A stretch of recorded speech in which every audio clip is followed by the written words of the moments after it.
하나님 아버지 감사합니다 하는 제목으로 하나님 말씀을 전하겠습니다. 주보에 보시면 2025년 감사한 것들을 기록해 보세요라고 적혀 있습니다. 좀 딱 30초를 제가 드립니다. 음, 너무 깊이 생각하지 마시고 생각나는 대로 한 세 가지 정도, 두 가지라도 적겠습니다. 시작.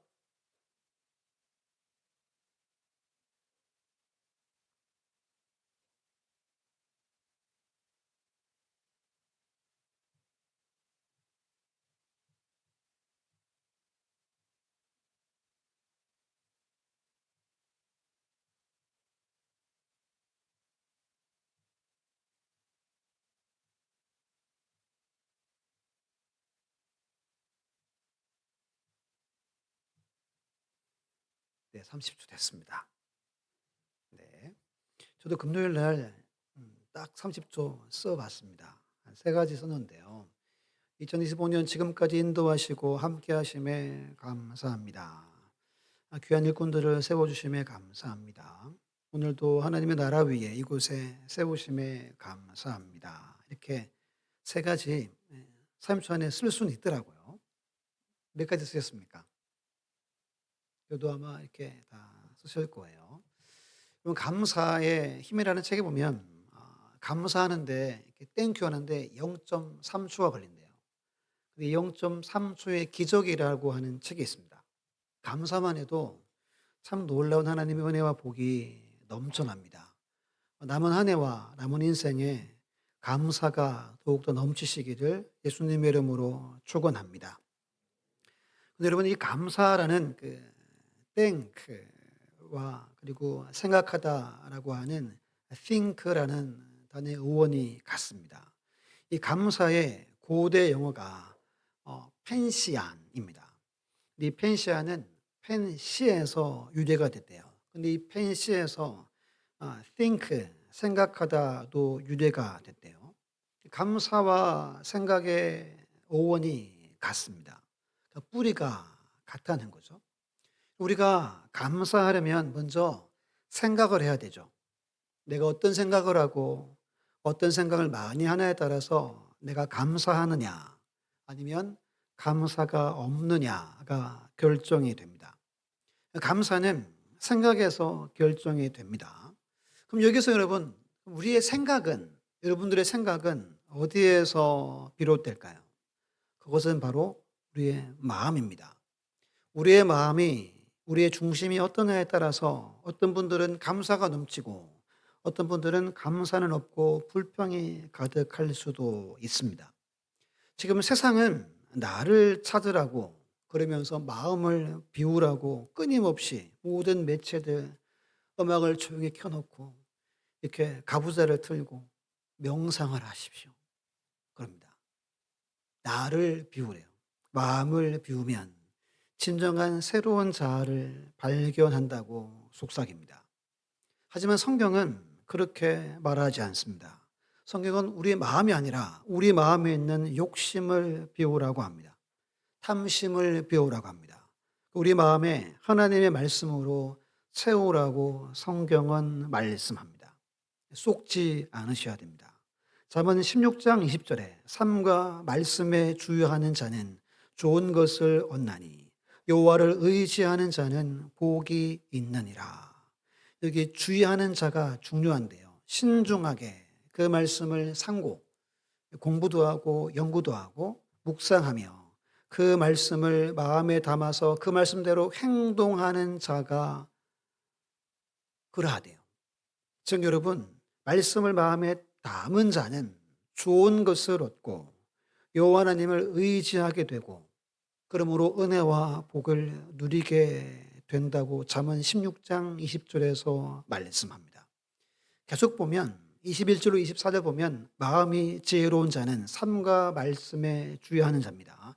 명철하다 일컬음을 받고 입이 선한 자는 같은 거죠. 말씀을 삼가 주의하는 자입니다. 남의 학식을 더하게 한다. 지혜가 넘쳐서 더 잘 가르치고 설득력이 생긴다는 겁니다. 명철한 자에게는 그 명철이 생명의 샘이 되거니와 미련한 자에게는 그 미련한 것이 징계, 벌이 되느니라. 지혜로운 자의 마음은 그의 입을 슬기롭게 하고 또 그의 입술에 지식을 더하느니라. 선한 말은 꿀송이 같아서 마음에 달고 마음을 즐겁게 해주고 뼈에 양약이 된다. 다른 번역 보면 쑤시는 뼈를 낫게 한다. 야, 이렇게 번역이 되어 있습니다. 여러분, 우리의 마음은 비우는 게 아니라 여러분들의 마음에는 하나님의 말씀으로 채워져야 합니다. 그때 우리 입이 선한 입이 된대요. 즉 감사하고 찬양하는 입이 된다는 거예요. 즉 여러분, 마음에 말씀을 채우면 선한 생각이 우리에게 깃들고 선한 말, 선한 입, 슬기로운 입술이 되어진다고 잠언에서는 말합니다. 제가 정리하기를, 그러면 진정한 감사의 삶은 말씀이 가득한 마음을 가진 자, 건강한 생각이 있는 자의 것이라는 겁니다. 우리 모두가 이런 진정한 감사의 삶을 살아가는 자들, 감사가 넘치시기를 예수님의 이름으로 축원합니다.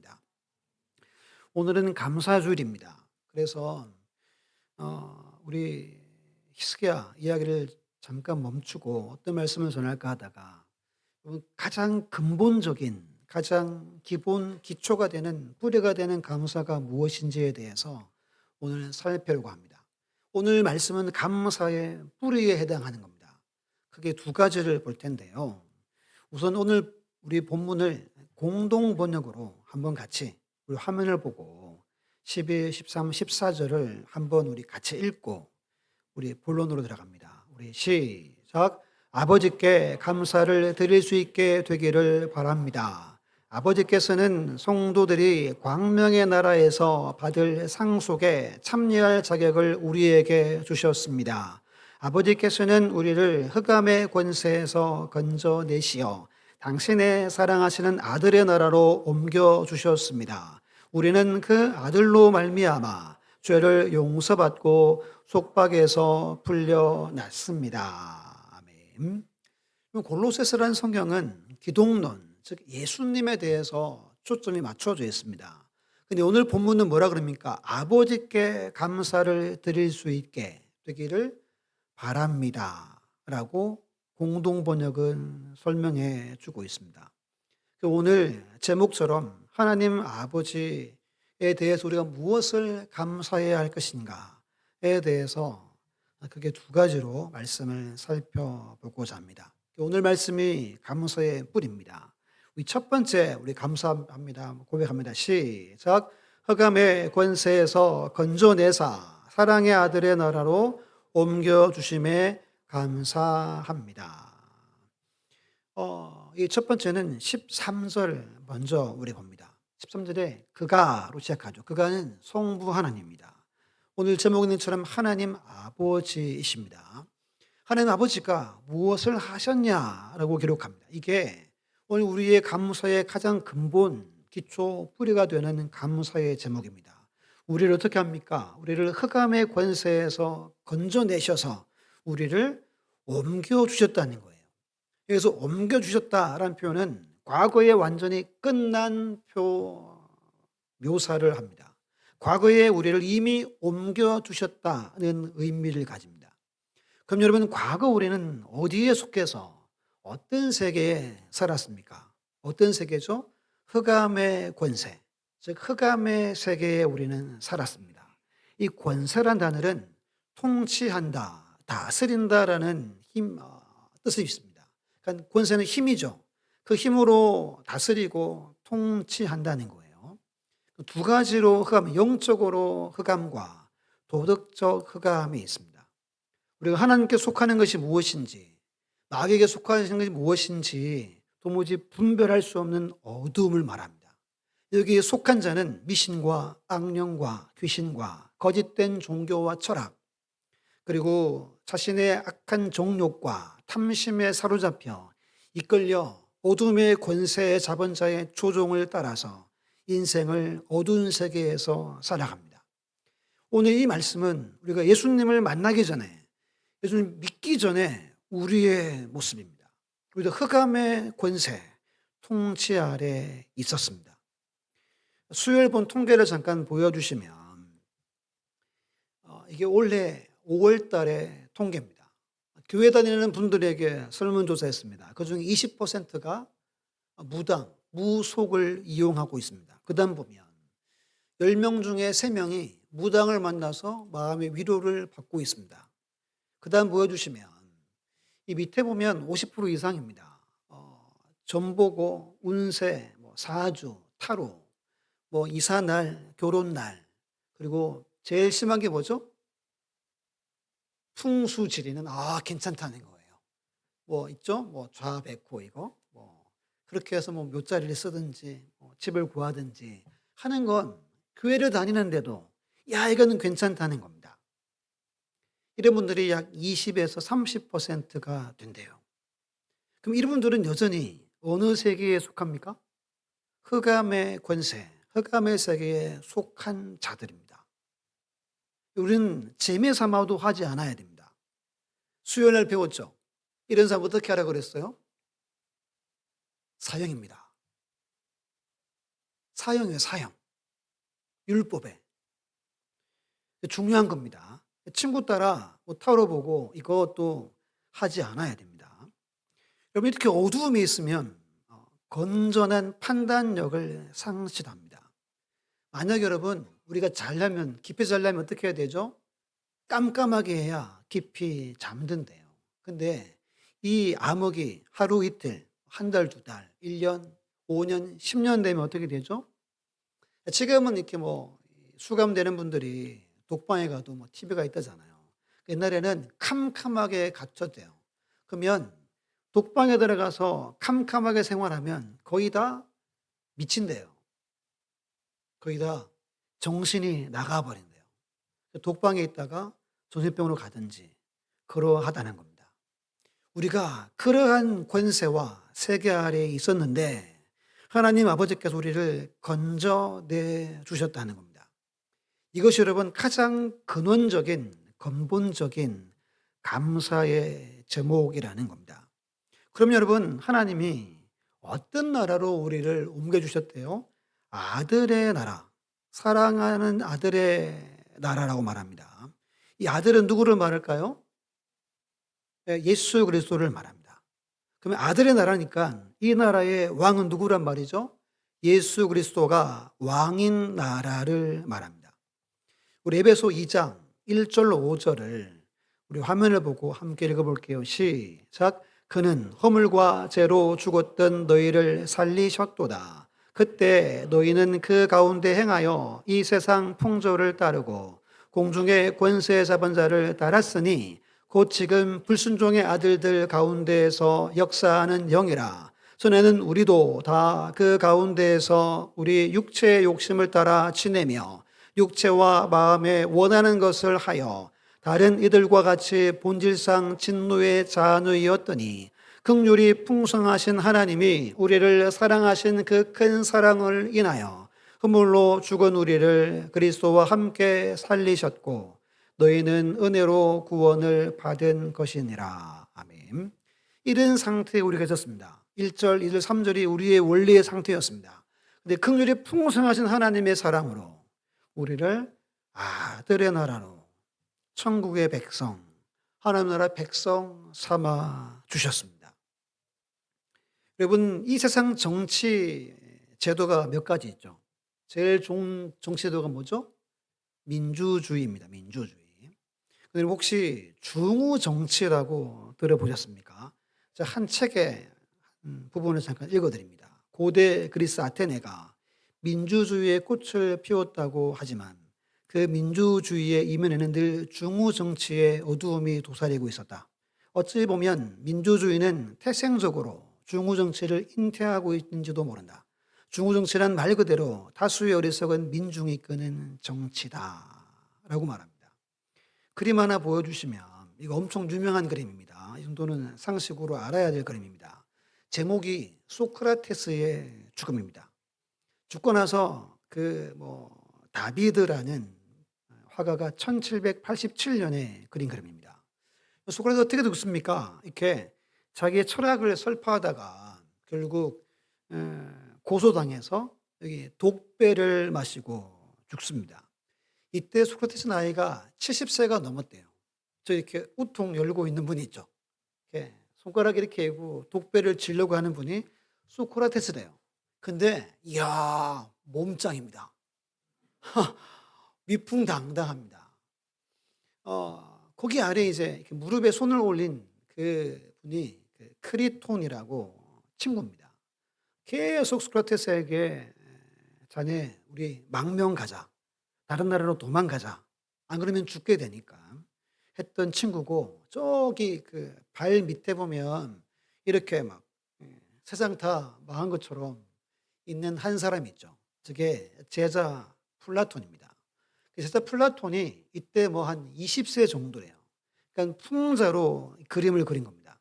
그러니까 곧 독배 마시고 죽을 스승은 막 힘이 넘치고 20세인 제자는 폭삭 뭐죠? 늙었습니다. 할아버지가 된 그림을 일부러 그린 겁니다. 왜 그러냐 하면 스승의 죽음에 이르게 한 것이 어리석은 아테네 시민들의 분노와 절망감 때문에 폭삭 늙었다는 겁니다. 여러분, 이 땅의 정치 가운데 완벽한 정치는 없습니다. 어떤 분들은 차라리 좋은 왕이 생기면 왕정 제도가 차라리 좋다라고도 하는 사람들이 요즘에도 있습니다. 우리 성경 사무엘상에도 어떻게 되죠? 하나님 앞에 나가서 왕을 달라고 구합니다. 근데 어떻게 됩니까? 하나님을 등지게 되고 버리게 되죠. 근데 오늘 본문에 나오는 이 나라는 이러한 것들이 없는 나라를 말합니다. 독재도, 음모도, 거짓도, 막 불만 쌓여서 나가서 데모하는 것도 없는 나라를 말합니다. 오직 하나님의 사랑과 자비와 용서와 은총과 기쁨과 감사만 있는 나라입니다. 이 나라에 우리를 흑암의 권세에서 우리를 풀어주시고 건져주셔서 그 아들의 물과 피를 쏟으심으로 우리를 인도해 주셨습니다. 우리는 그 물과 피를 쏟으신 어린 양 예수님께 절대적으로 그리고 완전하게 영원히 순종하는 나라에 우리는 입성해 있습니다. 믿습니까? 이 나라는 찬양과 빛의 나라, 감사의 나라입니다. 불평하는 사람이 없으며 오직 감사만 넘치는 나라입니다. 물론 지금은 우리가 흑암의 권세와 전투하고 있습니다. 여러분, 우리가 예수를 믿으면 우리는 빛의 나라의 백성이 되었습니다. 우리는 아들의 나라의 백성이 되었어요. 그런데 아직도 이 세상은 흑암의 권세가 주장하는 어두움의 세계입니다. 그래서 우리를 공격을 합니다. 종교개혁자들이 우리 지상교회를 전투적 교회라고 이름을 붙였죠. 늘 우리는 싸우고 피곤하기도 하고 지치기도 하고 절망하기도 하는 거예요. 왜? 교회가 우리가 아직 이 세상 어두운 군세와 싸우기 때문입니다. 하지만 우리가 죽든 주님이 오시면 우리는 승리적 교회의 일원이 되어진다는 겁니다.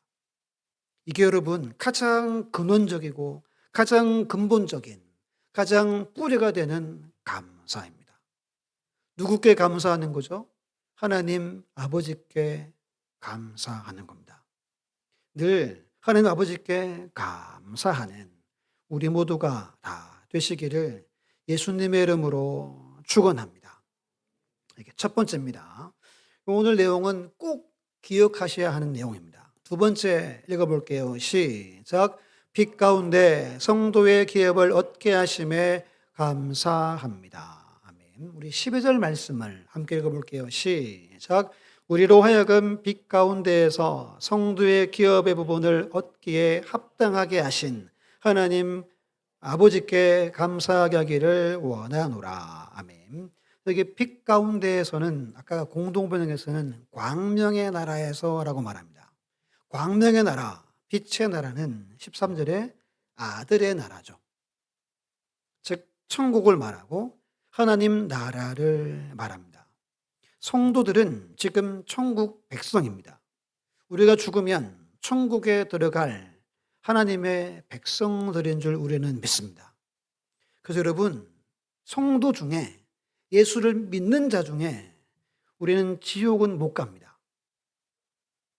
뭐 가고 싶은 사람도 없겠지만 우리는 못 갑니다. 우리 옆에 분들에게 이렇게 한번 선포합니다. 당신은 지옥에 영원히 갈 수 없는 사람입니다.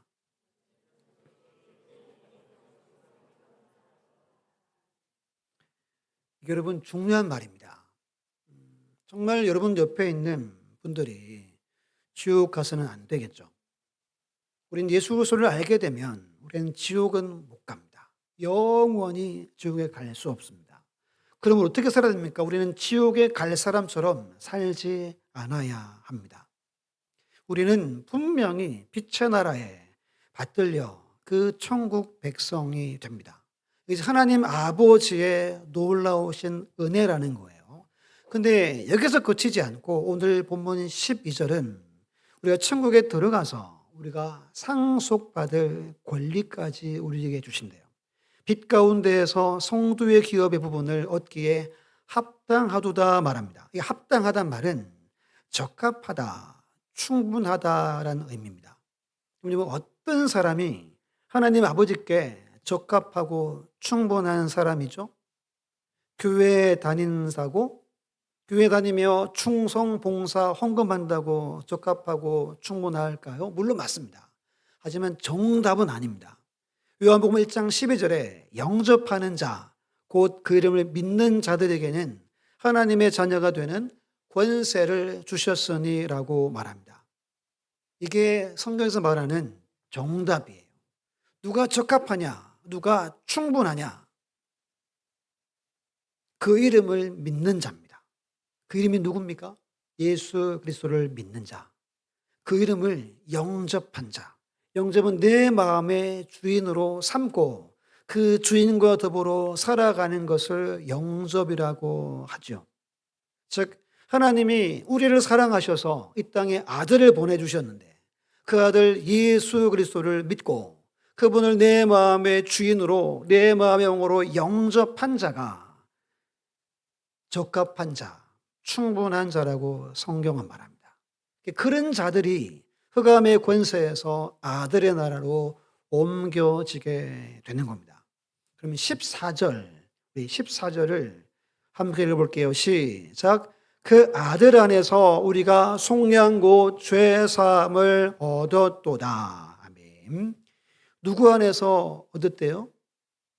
아들 예수 그리스도 안에서 속량 곧 죄사함, 즉 속죄, 우리의 모든 죄가 사해져서 그럼 여러분 누가 적합하고 충분하냐 하면 속량 받은 자, 죄사함 받은 자가 적합합니다.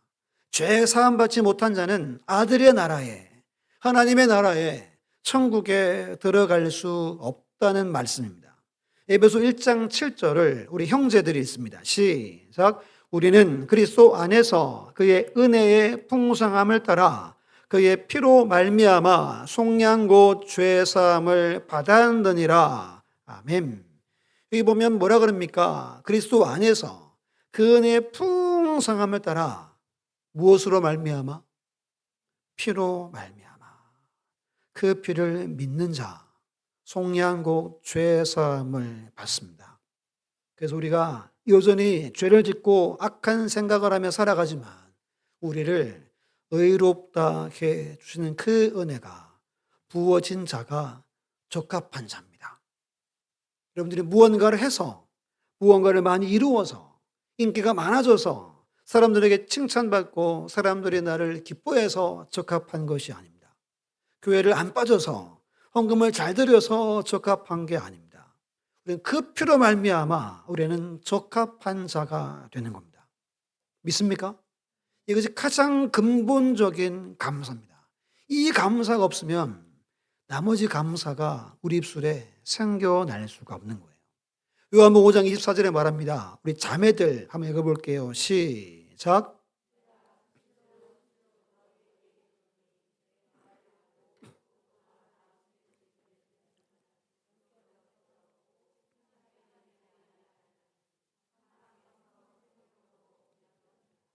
아멘. 아멘입니까? 엄청 중요한 말씀입니다. 예수님이 전한 말씀, 그리고 예수님을 보내신 하나님 아버지를 믿을 때 우리에게 영생이 부어집니다. 심판이 아니라 사망이 아니라 생명을 누리는 은혜를 누리게 됩니다.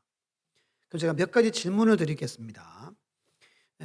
믿거나 동의하시면 이렇게 아멘 하시길 바랍니다.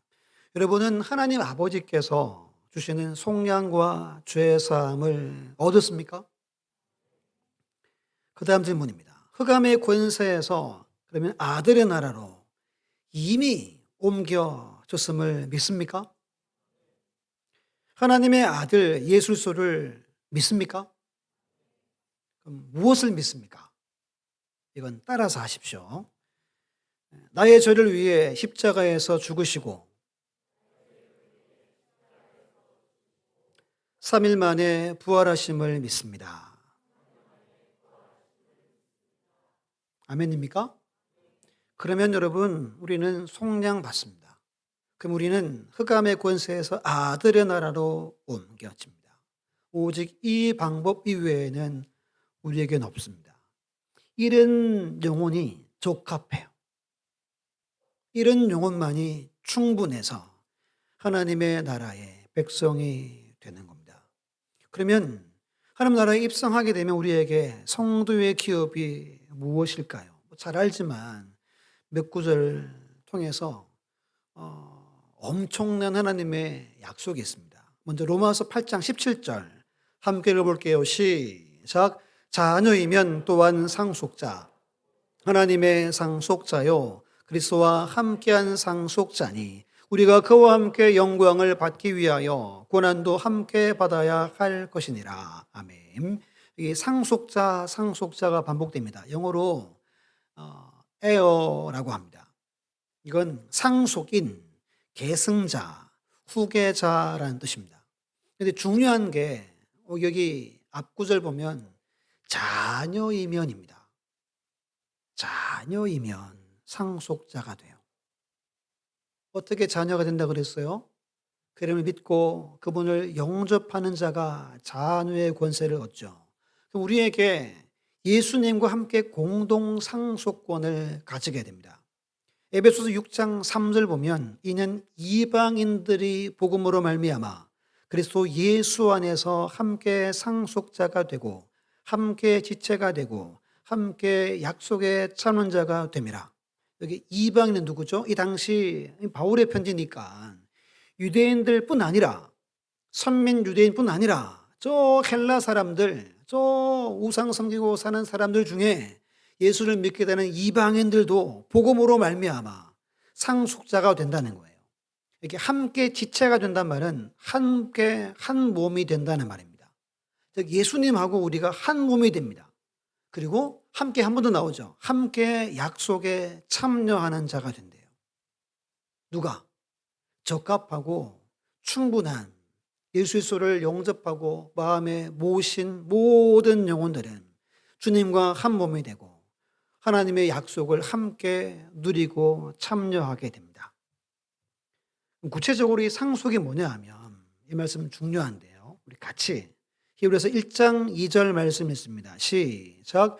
이 모든 날 마지막에는 아들을 통하여 우리에게 말씀하셨으니 이 아들을 만유의 상속사로 세우시고 또 그를 말미암아 모든 세계를 지으셨느니라. 아멘. 이 만유의 상속자에서 만유를 영어 성경 찾아보면 all things라고 나옵니다. 여기 이렇게 파란색이 되어 있어 눌러보면 클릭이 돼요. 어느 이제 사이트에 보면 설명해주면 설명이 이렇게 합니다. 피조된 모든 것, 세상에 있는 모든 것으로 넓은 의미로는 무엇을 포함하죠? 우주를 포함한대요. 예수님은 이 모든 천재 만물을 상속받는데 이 천재 모든 피조 만물을 누가 함께 상속받는데요? 내가 받는데요. 내가. 피부로 안 와닿죠. 하나님이 땅을 지었죠. 땅 수만 평을 여러분들에게 공통으로 준다는 거예요. 그래도 뭔가 화 안 옵니까? 더 뭐 설명드릴 수는 없어요. 그러니까 여러분 우리 눈에 보이는 모든 천재 만물을 우리가 상속받습니다. 이 엄청난 상속이 우리에게 있습니다. 여러분 이것이 영광입니다. 이 땅에 조금의 돈 아니면 명예, 인기, 권력 그건 아무것도 아닙니다. 우리의 영광은 이미 하나님이 다 예비해 놓으신 만유를 상속받는 겁니다. 근데 로마서 8장의 말씀을 보면 고난도 받아요. 열심히 예수 믿는데 안 믿는 사람보다 못 살 수 있습니다. 힘들 수 있습니다. 그렇다고 기죽지 않아야 됩니다. 우린 장차 뭘 받아요?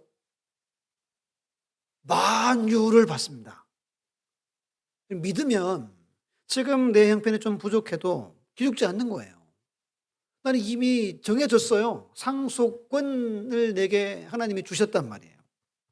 내게. 우리 큰 소리 칠 수 있는 거예요. 야, 그거 가지고 그러냐? 야, 위약해 줄까? 이렇게 해야 되는 거예요. 기죽지 않으셔야 되는 겁니다. 지금 이 땅에 있는 것들은 무슨 피죠? 세 발의 피입니다. 우리는 엄청난 하나님의 놀라운 상속이 기다리고 있습니다. 두 가지입니다. 두 가지. 이제 결론인데요. 제가 설교를 준비하면서 보통 이제 설교를 하고 찬양하지만 오늘 찬양 못 하는데 계속 이 찬양이 강명식 씨의 하나님 아버지 이게 짧은 노래입니다. 근데 이게 어려워요. 제가 오늘 불러드릴까 하다가 불면 제가 울 것 같아가지고 읽어만 드리겠습니다. 하나님 내겐 참 두려운 것이 많습니다. 잘 모르는 것도 너무 많습니다. 부끄러운 일은 헤아릴 수 없고 지치고 힘든 때에도 그때도 의연한 척 해야 할 그때에도 있습니다. 그래도 하나님 아버지, 하나님을 아버지라 부를 수 있어서 난 참 좋습니다. 오 나의 하나님 아버지, 하나님을 아버지라 부를 수 있어서 난 참 다행입니다. 오 나의 하나님 아버지, 하나님을 아버지라 부를 수 있어 난 참 좋습니다. 오래된 찬양입니다. 다 불러도 2분도 안 되는 찬양입니다. 말씀을 준비하는데 계속 이 찬양이 떠올라서 이 찬양을 계속 틀어놓고 설교 준비를 했었습니다. 여러분, 하나님은 여러분들에게 아버지십니다. 그 아버지 하나님 우리에게 아들의 나라를 옮겨주셨고 우리에게 만유를 상속을 예비해 놓으셨습니다. 이것이 우리를 향한 하나님의 약속입니다. 공동 상속권자입니다. 이걸 우린 평생 잊지 않고 누구한테 늘 감사해야 되죠? 하나님 아버지께 늘 감사하며 힘있게 담대하게 용기 있게 살아가는 우리 모두가 다 되시기를 예수님의 이름으로 축원합니다.